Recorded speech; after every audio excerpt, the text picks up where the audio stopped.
하나님의 얼굴을 본 것 같습니다. 옆에 있는 분에도 옆에 분하고도 인사하시죠. 예. 예. 오늘은 손님들이 좀 많이 있습니다. 앞에서 기타 치는 친구는 저희 조카인데 어제 저희 집에서 같이 자고 이제 곧 군 입대하기 전에 잘 먹여서 보내려고 저희 집에 왔다 가시면 예배 같이 드리고 있고요. 또 뒤에 노신사와 아름다우신 부인은 유자영 집사님의 부모님이시고요. 저 뒤에 검은 마스크는 백골단이 아니라 우리 김기성 형제의 여자친구가 되십니다. 박수를 쳐야 하는 건가요? 야, 여자친구 데려와서 박수 치는 건 우리 교회만에 처음 있는 일입니다. 오늘 하나님께서 우리에게 주신 말씀은 사무엘하 11장 10절부터 17절의 말씀으로 억울하십니까? 억울하십니까? 라는 제목으로 하나님의 말씀을 선포합니다. 저는 사실 이렇게 TV를 잘 보지는 않습니다. 그런데 이렇게 가끔 TV를 이렇게 돌리다가 이 프로그램이 나오면 좀 멈춰가지고 이게 무슨 내용이지 보다가 또 괜찮으면 끝까지 꼭 시청하는 프로그램이 하나 있습니다. 그게 뭐냐면 꼬꼬무라고 하는 프로그램인데요. 꼬리에 꼬리를 무는 이야기라는 프로그램입니다. 내용은 그 이름처럼 1960년대, 70년대, 80년대 한국 사회에서 억울했던 일, 또 비극적이었던 이야기를 이렇게 이 사람이 이 사람에게 좀 말을 해주는 이야기를 해주는 형식으로 진행되는 한 4-50분 정도 되는 프로그램인데요. 제법 재밌게 잘 보고 있습니다. 제가 이번 주, 그러니까 지난주죠. 지난주에 재방송을 이렇게 우연히 봤어요. 그랬더니 한 사건이 드러났는데 중간쯤 좀 봤습니다.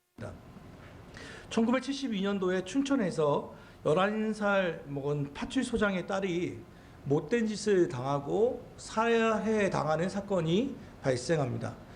그 당시 경찰서장의 강력한 명령이 뭐였냐면 10일 안에 범인을 잡으라고 하고 잡지 못하면 그 형사들을 다 처벌해버린다는 징계하는 그런 무시무시한 이들이 있었습니다. 그래서 결국 형사들은 그 당시 무고한 만화방 가게 주인 정원섭 씨라고 하는 분을 물고문을 해서 거짓 자백을 시키고 또 증인 14살과 17살 된 딸들을 딸이 아니라 소녀들을 또 역시 여관방으로 들어가서 때리고 구타하면서 거짓 증언을 하게 해서 이 사람이 죽이는 걸 봤다 뭐 이런 식으로.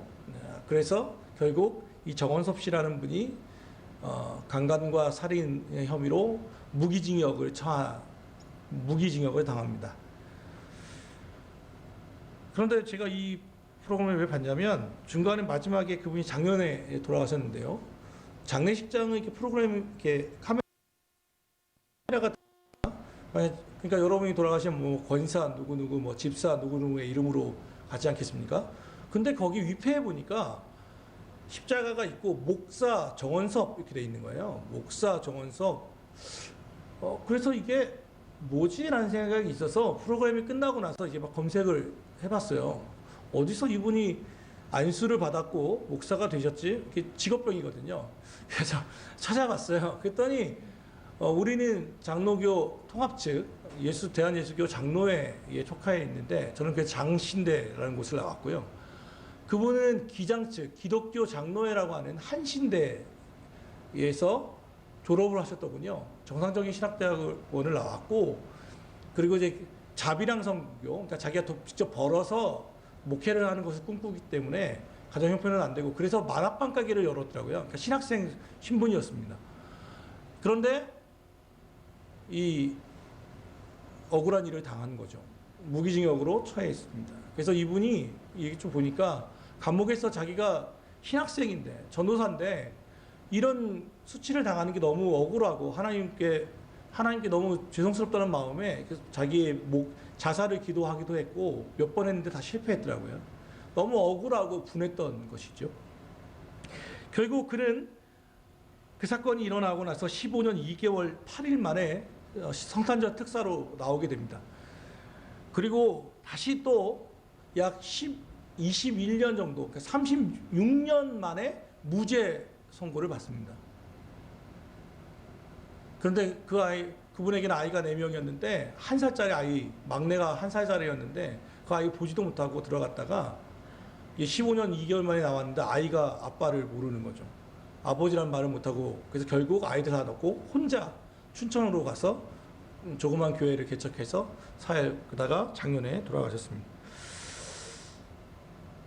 그래서 찾아보니까 이 이야기가 여러분이 혹시 아실지 모르겠지만 1300만 명이 본 7번 방의 선물이라고 하는 그 영화의 주인공이 바로 이분이셨습니다. 이 정섭 씨의 이야기를 모티브로 해서 이완경 작가가 쓴 게 바로 7번 방의 선물이었어요. 억울하죠. 분하죠. 저도 목사이지만 가끔 그런 생각이 들거든요. 인생을 살아갈 때 불의한 사람들, 또 믿지 않는 아주 못된 사람이 이렇게 벌 받는 건 천벌이다 하겠는데, 믿는 사람들, 또 의롭게 살아가는 사람들, 소위 의인의 삶을 살고 있는 사람들, 의로운 행위를 한 사람들이 죽어가는 것들, 억울한 일을 당하는 것을 우리는 종종 목격하지 않습니까? 또 우리가 그런 것을 겪지 않습니까? 이런 것들을 어떻게 봐야 하는가? 이런 사람들의 억울한 죽음에 대해서 하나님은 과연 살아계신가? 하나님은 공의와 정의에 관심이 있다고 하시는데 왜 하나님은 심판하지 않으시는가에 대해서 우리는 많은 의문을 갖게 되죠. 오늘 성경 말씀을 본문을 보면 아마 구약 성경에서 제 개인적으로는 가장 억울한 사람 중에 한 명이라고 생각합니다. 억울한 사람의 죽음이 기록되어 있습니다. 목숨을 다해서 나라와 왕께 충성을 다했지만 믿고 의지했던 왕과 그의 상관이 자기를 죽여버리는, 그리고 믿었던 왕이 자신의 사랑하는 아내를 빼앗아버리고 자신의 목숨까지도 빼앗아버리는 천인공노할 사건이 바로 기록되어 있죠. 그 사람의 이름은 우리야입니다. 그 사람은 누구이냐면, 그는 누구입니까? 성경에서 그에 대해서 언급하기를 뭐라고 지금 되어 있냐면 햇사람 우리야라고 되어 있습니다. 그를 얘기할 때는 항상 그냥 우리야가 아니라 햇사람 우리야예요. 그렇다면 이게 중요하다는 거잖아요. 햇사람이라고 하는 건 그의 소속을 얘기합니다. 그의 출신입니다. 이때 당시에는 이스라엘이 여호수아와 갈렙을 이끌고 이들이 이스라엘군을 이끌고 와서 가나안 땅을 다 정복해 버렸습니다. 거기에 살고 있었던 족속 중에 하나가 바로 헷 족속이라고 하는 사람들입니다. 이 사람들은 겨우 이스라엘에게 붙어서 말 그대로 빌붙어서 목숨을 유지했던 족속 중에 하나입니다. 그리고 나서 이제 한 500년 정도가 흐른 뒤의 사건이거든요. 그러니까 이런 것을 보면 이스라엘이 점령하고 있는 그 땅의 피지배층으로 살아간다는 것이 쉽겠습니까? 만만치 않죠. 우리도 보면 아무리 우리가 다문화 사회라고 얘기하지만 약간 피부색이 좀 다르고 말이 좀 어눌하고 이러면 인종차별을 당하는 것이 비일비재하지 않습니까? 500년이 흘렀을 때 특별히 이스라엘 같은 경우에는 유대 혈통주의, 유대인이 아니면 이방인들은 다 말 그대로 개어처럼 여기는 아주 지독한 선민의식에 사로잡혀 있는 민족인데, 이 당시 햇사람이라고 한다는 것은 말 그대로 얼마나